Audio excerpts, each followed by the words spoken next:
ఒక్కొక్క వ్యవహారం రోజుకి ఒక మరుపు తిరుగుతూ ఉన్నది.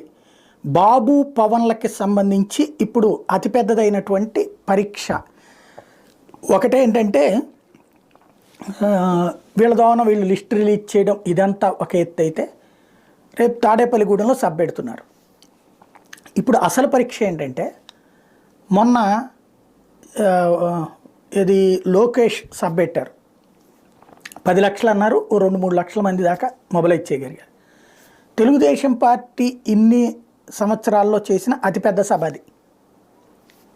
అలాగే పవన్ కళ్యాణ్ గారికి సంబంధించి అప్పట్లో ఇది ఆవిర్భావ దినోత్సవం జరిపినప్పుడు ఇది అన్నారు చూడండి, ఓట్లకు సంబంధించి మనం ఓట్లు చీలనివ్వం అని మాట్లాడినటువంటి సందర్భంలో జరిగిన దానికి వచ్చిందే లక్షల్లో సభ.